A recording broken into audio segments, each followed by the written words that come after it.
We can go ahead and get started. Um, Thanks everyone for joining us. I'm Katie Bradley with Early Learning Indiana. I'm glad to have with us today Ashlee Parker, Director of Early Childhood Programming at the Kosciusko County YMCA. Correct me if I said that wrong. And Sherry Searles, Director of LaunchPad.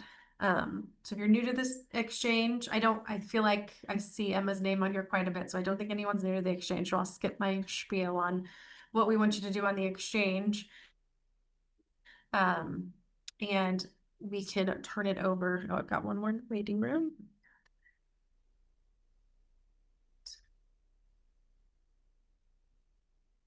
Okay. So for our goals of the Q&A is really just to get a behind the curtain look at a specific organization or program that's fostering learning for young children. So our guests will share briefly about their work, and then we'll open it to questions. So if you think of any questions during the introduction or the presentation, go ahead and put them in the chat, or just wait and you can talk about it afterward. And then we'll be ready for that interactive session. So just really quickly to introduce Ashlee and Sherry, they're going to provide some insights from the success of the Foundations Academy, a collaborative initiative supporting new early childhood educators in Kosciusko County. So you can learn how the program equips teachers through onboarding, training, and ongoing support to help them thrive in their roles. So I'm going to turn it over to you, Ashlee and Sherry. Thank you for joining us. Yeah, thank you. Thanks for having us. I'll go ahead and introduce myself. I'm Sherry Searles. I'm the director of the Kosciusko County Early Learning Coalition, which is called LaunchPad. And this is our 7th year of work, and we are thrilled to have the Foundations Academy. Ashlee? Hi, I'm Ashlee Parker, and I am the director of Foundations Academy here it's housed in the YMCA in Kosciusko County. And Foundations Academy is a training center, as was said, for early childhood educators. And our goal was to create kind of a comprehensive plan for them where they come and they receive their required trainings and follow-up discussion and resources. We do some hands-on activities to help kind of apply some of the things that they are learning about in the modules. We also cover some topics such as trauma-informed care, challenging behaviors in the classroom. That's something that we're seeing more and more, so we talk about that, and also some time management strategies and tactics for them that they can use in real time in their classroom. So they also leave having completed their CPR and their first aid requirements that they need, and their health screenings that are required.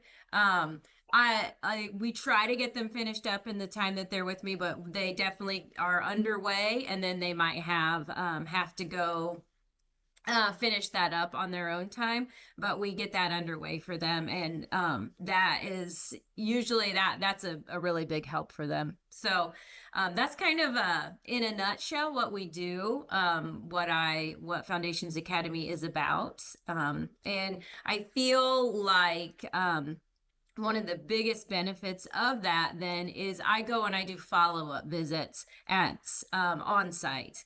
And I give them a little bit, kind of get acclimated, and then I schedule a visit. I go spend some time with them in their learning environment, in their center.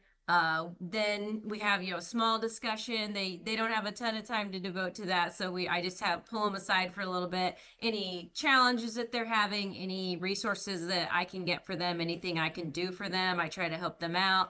And then I have prepped ahead of time. They know it's coming, but I also, we talk about a SMART goal, and we create a SMART goal for them, something measurable, and then I come back to my office and I get that all typed up. Their director gets a copy of it. The participant gets a copy of it. And then when I do my second visit, we discuss their SMART goal. How's it going? What can we do to help this, to help you out? What challenges are you seeing in trying to reach this goal? So that's kind of in a nutshell what we do.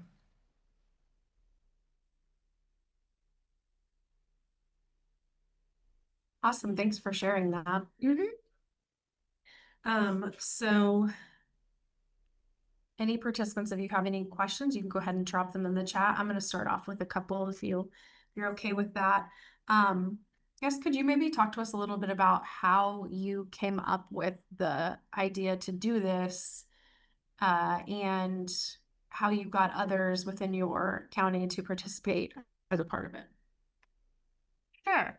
So, we were thrilled at the end of 2023, in the fall of 2023, when Lily reached out to us and said, you know, we've heard of your work. We would like to offer some support for continuing your work. And so we had really a short amount of time to come up with some ideas of things that we might do to move our work forward. And the biggest struggle I was seeing for our early learning programs and providers in our county were attraction and retention of their staff. And so I was serving on ELAC at the time, and I happened to be at a meeting in Muncie.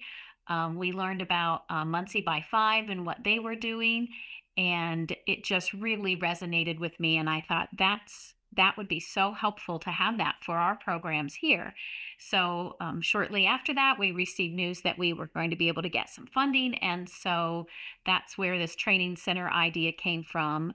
We were thrilled when the YMCA agreed to be our partner in this. And so that's how the training center, or what we call the Foundations Academy, came about. And then we were so lucky to find Ashlee, who has just done a super job of pulling it all together and doing those monthly onboardings, as well as some additional trainings that I'm sure she'll talk about soon. That's how we got started. Absolutely. And then the question just came in the chat. It kind of relates to another. What are the demographics of the programs participating? For example, the type of care, the organizations, that type of thing. Sorry, I'm going to look at the question. The demographics. Oh, of the ones participating. With our grant funding, the first year that we were open, we had 2 different grants for this. So for the first year, it was not limited to a demographic. So anyone from our county or surrounding counties were able to come at no charge to the Foundations Academy for onboarding. And not only was that free onboarding, but it paid for those things like TB test and drug screen, CPR, and all of that was paid. They even received a stipend at the end of to pay for the hours that they were there. So the programs didn't have to pay those employees when they were off site for that onboarding week. The first grant ended, and so now we still have our Lily funding, and it pays for participants in Whitley and Kosciusko County, because that's the way the grant was written. We do have folks that participate from outside of those 2 counties. And so the funding that we're able to use for those is limited. But we have, for instance, a program in Wabash County that sends their folks over for onboarding, and their community foundation pays for that. It pays for them to come. So we would love to have some partnerships like that and some collaborations if folks outside of those counties want to come. We were really hoping to use that DWD funding to help programs. And then, of course, that just recently went away. So we're always looking for ways to help programs outside of our county to participate as well. Yeah, it's great. Katie, I just had a follow-up to that. Yeah. Have you seen like centers or registered ministries or multi-classroom programs are more keen or interested in participating than other types of care? Sure. Yep.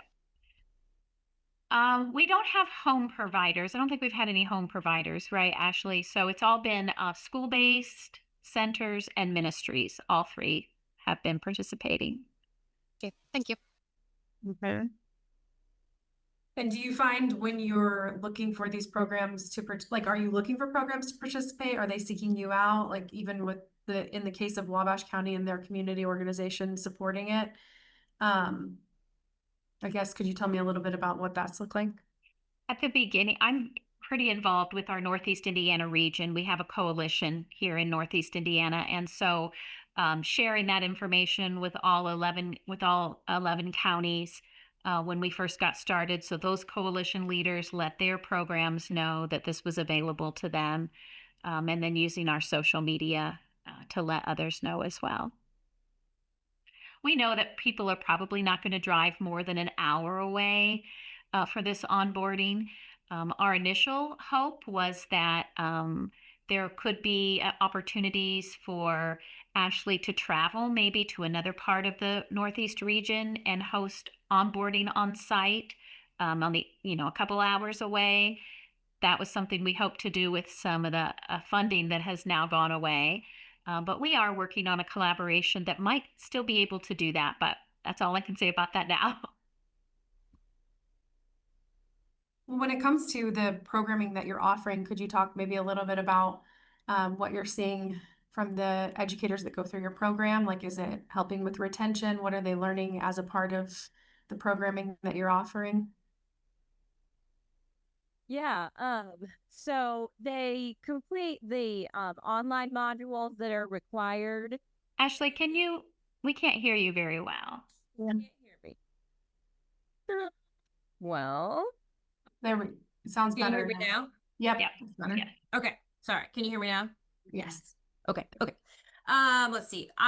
They go through the online modules that are required through iLead, and we do some follow-up discussion on those, and I have handouts for them we work through or that we talk through, and then I also have some hands-on activities that we do.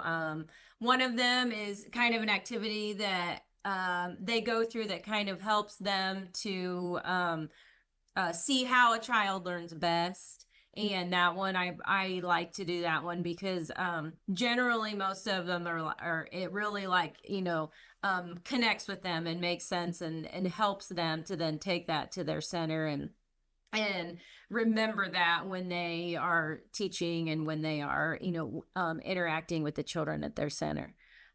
We do some different we talk about different topics, challenging behavior. I have a module we do on that and some different things we talk about there. And also I had during our first year when we were utilizing the grant money, we had a speaker that would come and speak on trauma-informed care, and she was excellent.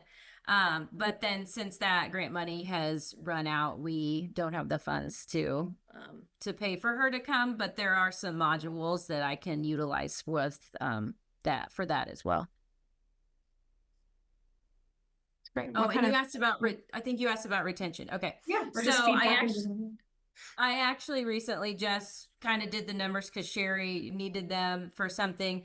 And so I've had about 49 go through Foundations Academy, and there's a 50% retention rate on those. And then also reasons for them leaving. One center totally closed, so that affected numbers. Finding a higher paying position or a higher paying job with benefits. The vouchers, when that went away, that affected some of them being able to work. And I had a few that personal health issues had come about and they could no longer work. So that was pretty much the reasoning. There was a couple in there that the job was not what they expected, and they ended up leaving after a short amount of time as well.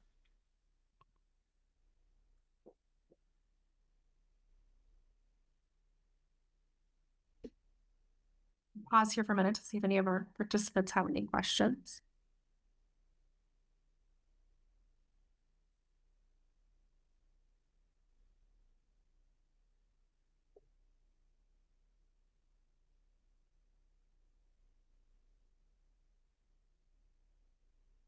It's hard for me to stay quiet for 10 seconds, but I did it.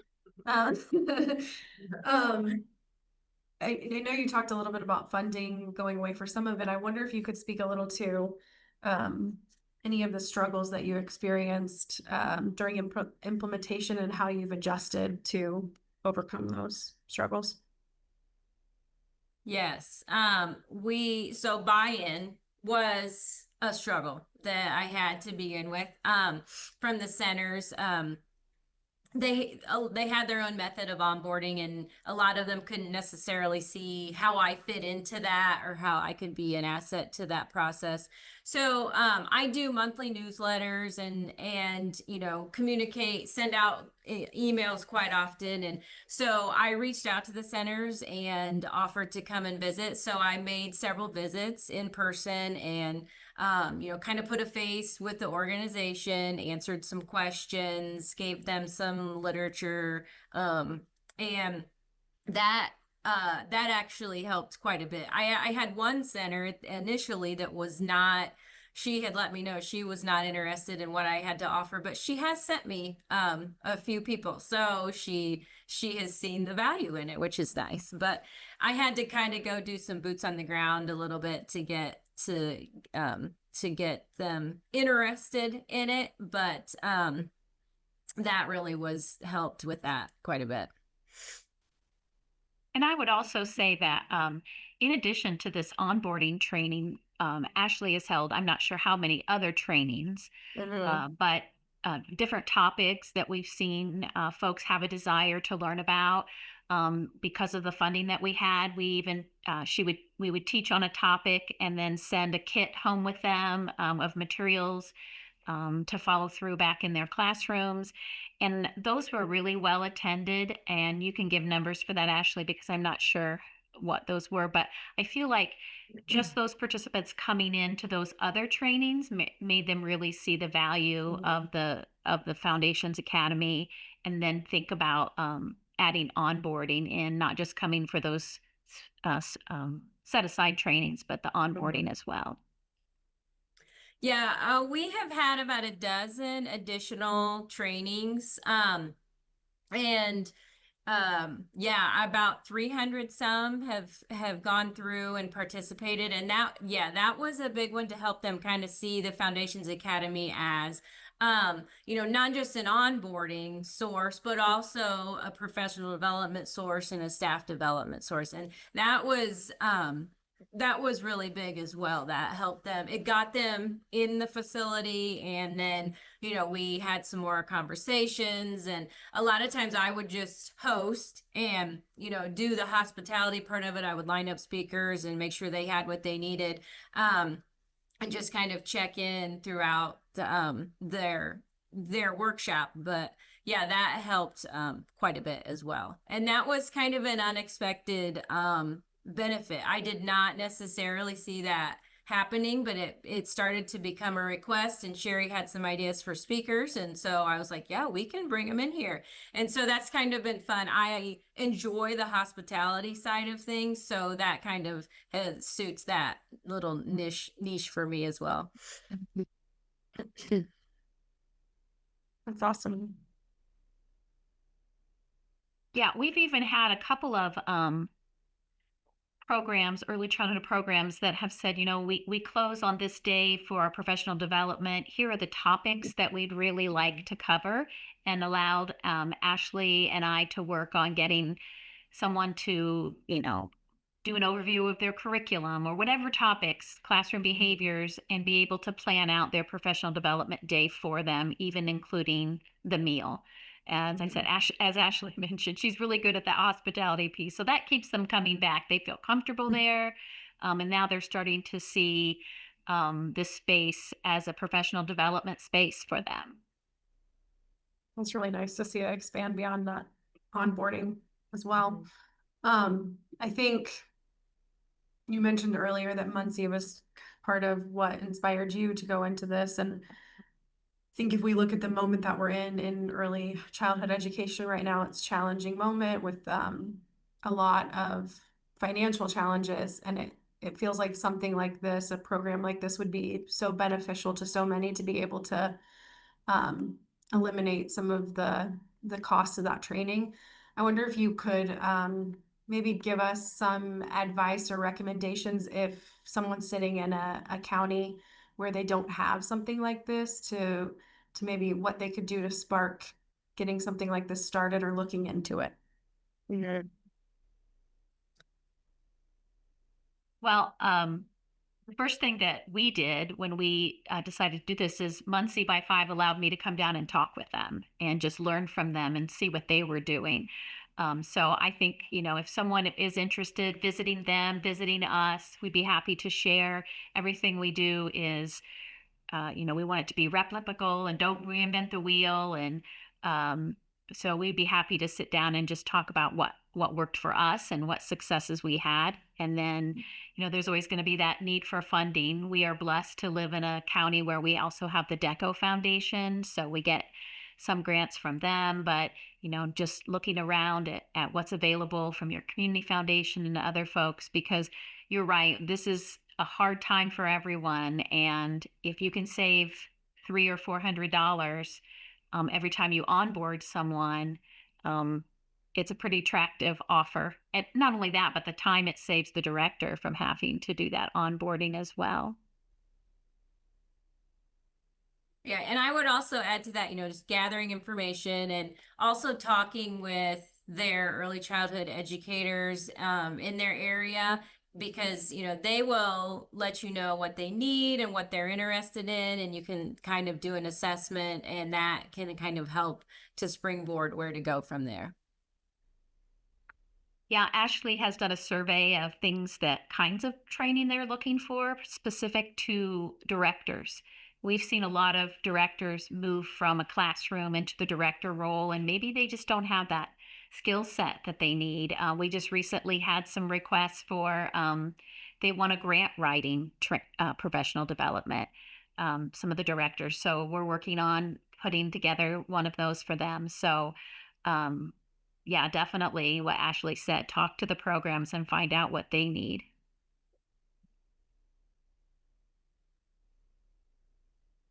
That's great advice.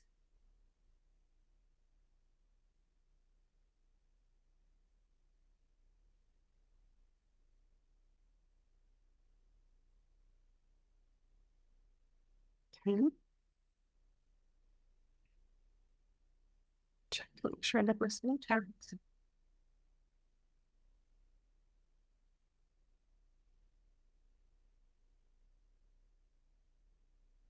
Okay.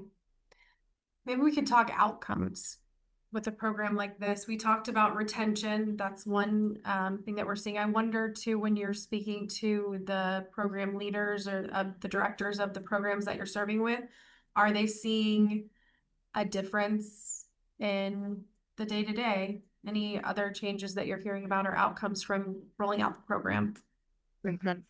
Yeah, I probably, I don't know, 3 to 4 months after I'd started this and I'd done, several onboarding weeks, I sent some questions out to 3 or 4 directors that had utilized Foundations Academy and asking basically the same questions that you just asked. Are you seeing benefits from this? What are they, and what can we do to improve this process?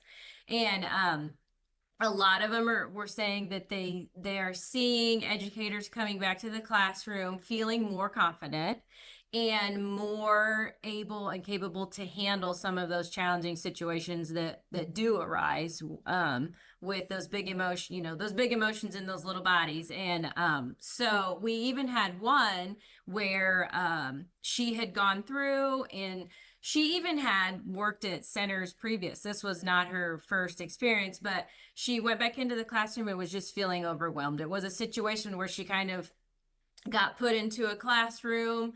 The teacher, the previous teacher had left, and she was just kind of feeling overwhelmed, and it was kind of a challenging group as well. And she went to her director and she said, I don't think I can do this. And she put in her 2 weeks notice. So her director got a hold of me, and then I contacted the educator and asked, what can we do? What's going on? What can we do? How can we improve this?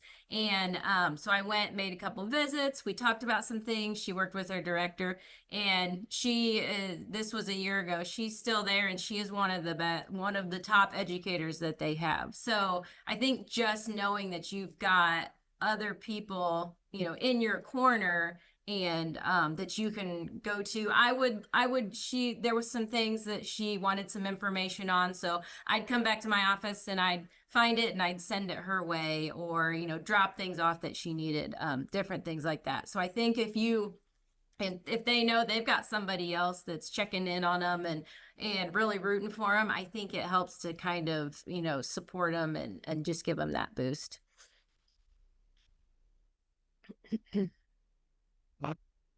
Definitely. And I think the challenging behaviors is something that you see more and more, and always better to be better equipped to handle Yeah. it.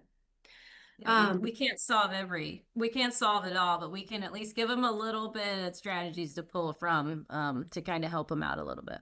For sure.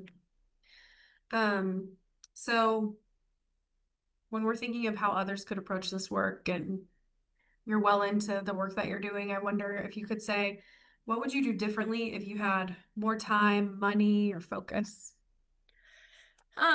Yeah, we always want more time, money, and focus, right? I think it would be nice if I could offer more, services and resources to centers. Sherry and I hear all the time from centers, well, we don't have funding for this, or we don't have this, so we can't implement this. And so I think being able to provide some of those, in some cases, basic things for centers, that would, I think, be kind of a immediate help, like, you know, something that you could see the result of it immediately. I think hosting more on-site professional development events would be nice, you know, because we do incur a cost on that, and so if we had more money, we could do more of those. And then also I feel like providing more follow-up workshops for the participants that have gone through the academy. And if I'm seeing that I've got several of them asking me questions about, you know, challenging behavior or time management or things like that, that I could have some follow-up workshops for them that they could come to. So those would be some things that I think that would be nice if I had time and money.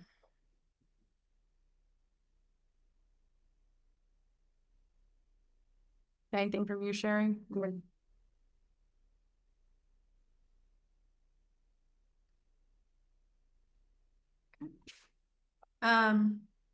So we're just looking at how we move forward.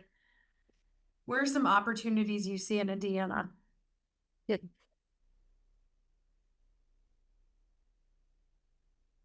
I definitely think this is something that is needed. When I saw what Muncie was doing, I thought, oh, that's so smart.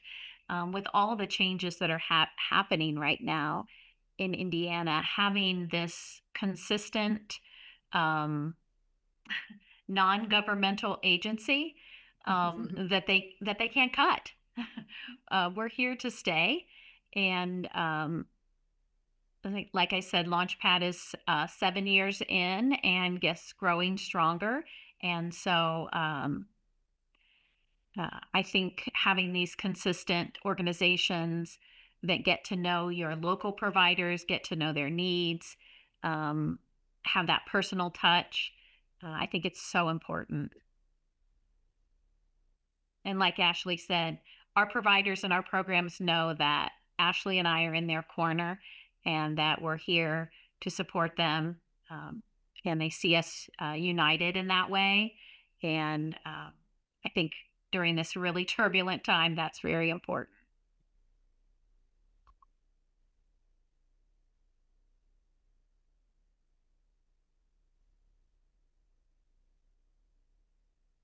Okay.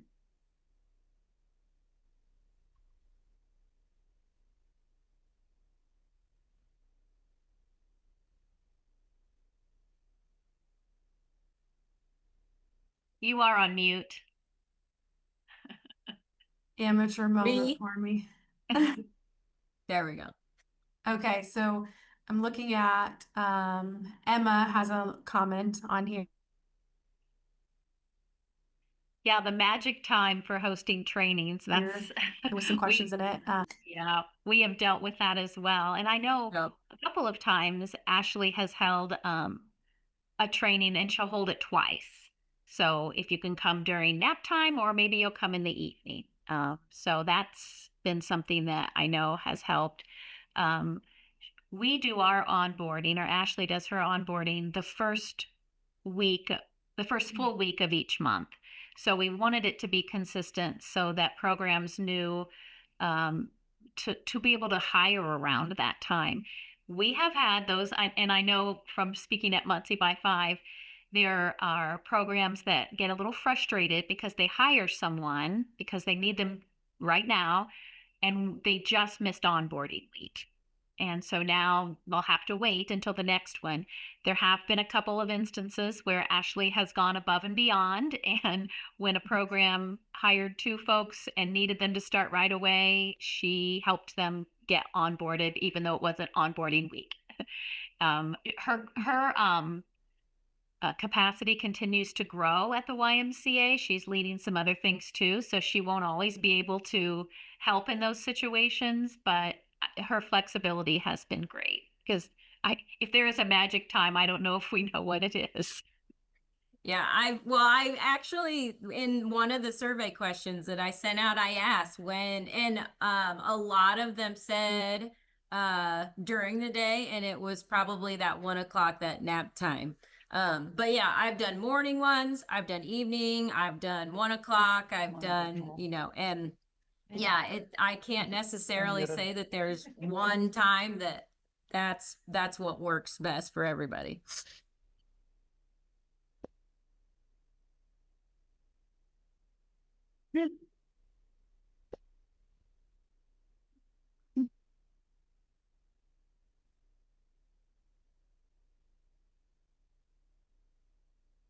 All right, so building on this foundation of the work that you're doing with the academy, what could you do next to double down on the learning? Yes. So, I think kind of what I had alluded to, having more professional development opportunities and hosting events. And I would like to add in director specific trainings. We've had a lot of requests for those, and I think that would be a nice thing if we could get that going. But just offering more opportunities for the educators to come and be together. That's a large part of it too, honestly, is the camaraderie and the them being together and being able to discuss issues. And I'm having a problem with this. Are you seeing this? If so, how are you combating it? And that's a really big part of the professional development I've noticed, is they just like to all be together and discuss things. And then another nice part of it, when I'm doing onboarding, if I have multiple people from the same center, they kind of get to know each other through that week. And then it kind of gives them, a friendly face when they go to work if they really didn't know anybody there. And I even have had some that they still say that they will text the other, and they were at separate centers and they kind of formed a bond and they still keep in touch. So I think that camaraderie is a nice part of it too. I think any opportunity that early educators have to speak to other adults, especially that are in like settings, is really helpful. Mm-hmm. And as I alluded to before, I'm working on a grant right now so we can offer more trainings that include materials. So when you talk to a group of folks about, let's say, incorporating STEM into the classroom, if you don't provide those materials, well, that sounds very nice, but we don't have that and our program's not going to buy it. So they really do like it when they can leave with not only the knowledge, but the resources to implement it into their rooms. So I'm working on another grant to be able to bring 4 of those trainings next year. We would do those quarterly. And like you said, the magic time, we'll probably host each one twice. So they'll have a choice of what time they could come.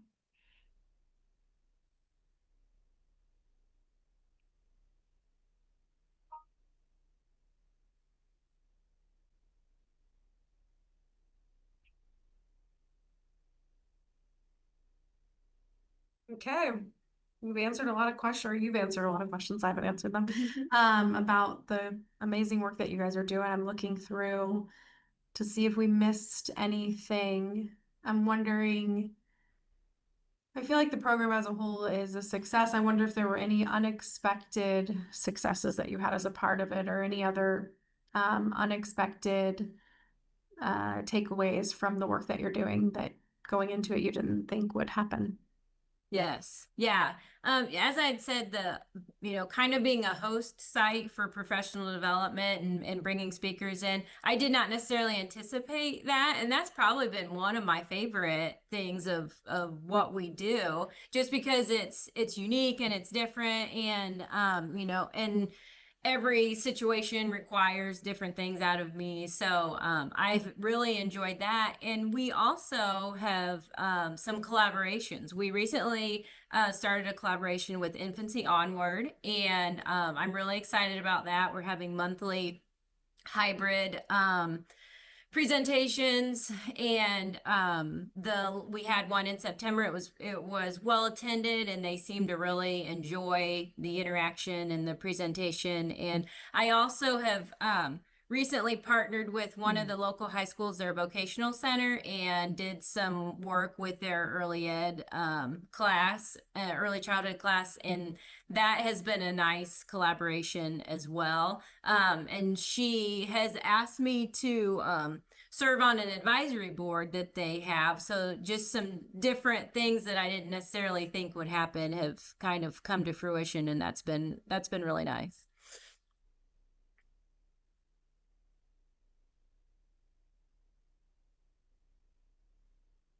Okay. Looking at our audience, anything we haven't, well, and our speakers can speak to this as well, anything we haven't asked about when it comes to the program or the progress or recommendations for outside that you wanted to hear about and coming into this and didn't hear about, or that you wanted to speak about and haven't spoken to yet?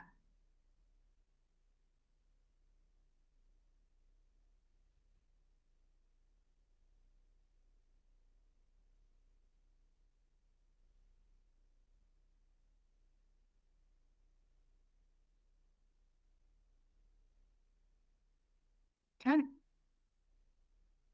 Nothing from you, Ashlee or Sherry? I have enjoyed this opportunity. Thank you very much. And yeah, I try to evolve and listen to what the educators and the directors are, concerned with, and some struggles. And I just try to evolve, and so that I can better assist them and help in the best way that I can. Yeah. You can see how blessed we have been to find Ashlee to operate this program. And, it was a dream of mine to start this. And when she was hired, I thought, okay, well, it's going to take a lot of my time to bring her up to speed. But man, off she went. And I'd give a suggestion and she already did it. And so, I would encourage anyone who's interested in learning more about how to operate this to reach out to her, because she really has done a great job. Yeah, I can put my contacts in the chat. I'd be happy to talk with anyone. Yeah, thank you both for taking the time to walk us through your work and answer all of our questions about the work that you're doing. I think we talked about this before, but I think there's never been a more timely program for people, where there's so much happening and everyone's looking on where they can save money or where they can do things different and work together more than maybe we've ever worked together before in different centers and different schools, because we're trying to get through this challenging time together. So I think the work that your group is doing is such a perfect example of pooling resources and working smarter. So I really appreciate you taking the time to walk us through the work that you're doing. As mentioned from the start, we have more Q&A sessions queued up in the months ahead. If you have any questions for our guests, thank you, Ashlee, for sharing your contact information. I'm sure they'd be happy to walk you through what they're doing. Thanks for taking the time to be a part of this Q&A, and we hope everyone has a great rest of the day. Yeah. Thank For you. the opportunity. Thank you. Have a good one.